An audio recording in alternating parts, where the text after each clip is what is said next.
And what I learned is that sometimes the people that hurt us, disappoint us, makes us the most angry is the people that we're really related to. Our families be the one that be bringing out the worst in us sometimes. It's not always your significant others. It's not always your friends. It be your own family that gives you the most highest disappointment. It's the hardest pill to swallow, but keeping your distance from toxic family members might be the healthiest thing for you. I'm sorry if I'm talking weird. I got my braces off. I've had them on and I finally got them off like a week ago. So if I'm talking weird, please bear with me. It takes a lot of time for me to get used to them. Toxic, it does not always mean abusive. Sometimes it could be that your own family be judging you. They be criticizing you. They be making you feel low of yourself. Every time you walk in at a family function, you feel worse than when you came in. And if you around family members, you feeling worse when you leave that environment, you by yourself, you're going home and you feel worse than when you came in, that's a sign that you got to keep your distance. If you're talking on the phone with family and like after you get off the phone, you feel like negative, you feel eerie, you feel bothered, you feel like disappointed, you feel annoyed, you feel like you want to punch somebody in their face, that's a sign that you got to keep your distance. So like I said, it's not always about family members abusing you. Sometimes they could just be judging you, telling your business, overstepping boundaries, and making you feel drained. And it's that feeling that when you're around them, you're not happy anymore. You don't feel at peace. You feel annoyed. You feel really bothered.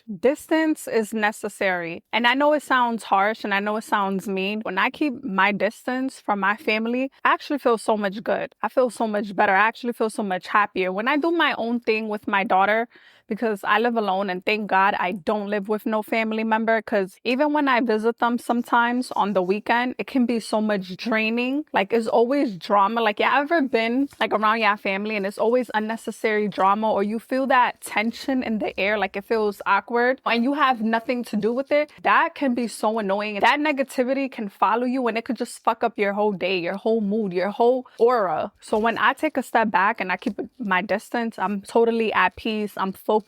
My mind feels less heavy. It feels more light. I feel like I could catch a breather. I could focus on my own life. I don't have to hear the noise anymore. And that's why I really believe that distance is necessary. If you want to have peace, if you have family members that are so toxic and they're drama, they only call you for money. They only call you for help, but they don't even check up on you. They don't even support you. And not necessarily that they have to be abusing you, because they don't have to be abusing you. Sometimes you just have family that they just bring bad energy. And you know exactly what I'm talking about. The family members that is always complaining, always making excuses for how their life is the way it is. The ones that never get up, don't have no desire to make their life even better, that cries victim, that blames everything on everybody, and it's never them. Like those kind of family members is so annoying and it's fucking hazardous to your mental health. It is hazardous because that really chips away at your peace. It's like they're only calling you to complain. It's never anything happy. It's never anything good news. It's never anything uplifting.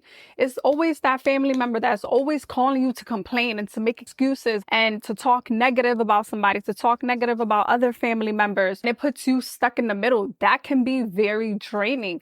And that's why I always feel like if you have people like this in your life that you are related to, that is your blood, keep your distance.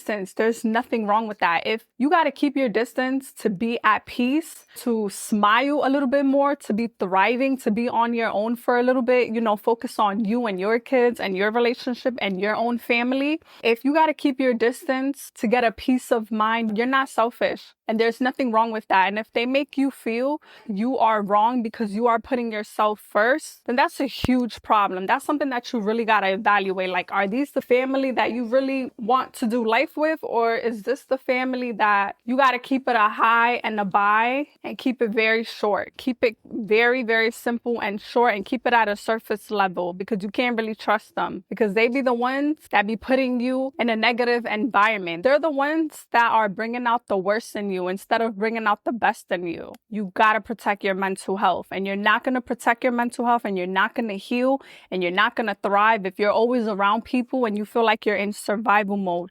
You feel like you're in fight or flight mode. You can't heal from an environment that's constantly hurting you, that's making you feel down, that's making you angry, that's bringing out the worst in you. There's nothing wrong with you having your space. Me, for the last couple of weeks, I've just been having my space from family because, yeah, I love them. I'm always there to help them, but I gotta have my own back or I can have someone else's back. I really, really believe that if you're always around your family, it'd be toxicness and it'd be drama. And sometimes you just want your space. I really feel like you should always have your own support system outside of your family. Always have your support system outside of your bloodline. And this is why, because when I have my friends over, like I be having my closest friends over every Friday night on the weekends, you know? And when I be venting to my friends, well, this one specific friend, the good thing about when I vent to her, it will never go to my family.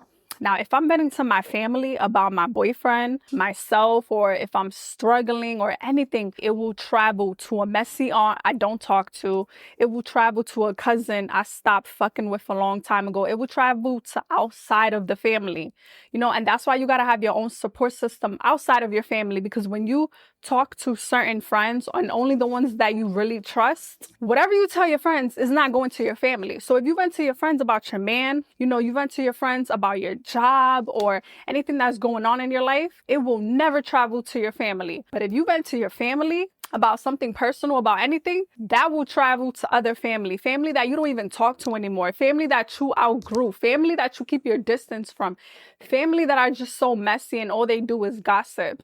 That's why I really feel like it's always important to have a support group outside of your family, because your family can be really draining sometimes, and it's annoying and it can be very stressful. When you keep your space from your family, sometimes it just allows you to grow. It allows you to do things on your own, and you don't have too much noise around you that's clouding your judgment, that's draining you, that's stressing you out, that's pissing you off, irritating you. Like, you don't have that around you so much. It's okay to have space. It's okay to be alone for a little bit.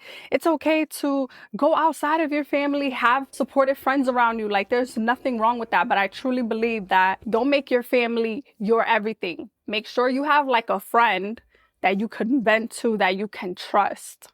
Because not everybody in your family you can trust. And sometimes you just got to limit phone calls. Ain't nothing wrong with limiting phone calls, text messages. I hate group chats. Me specifically, I hate group chats.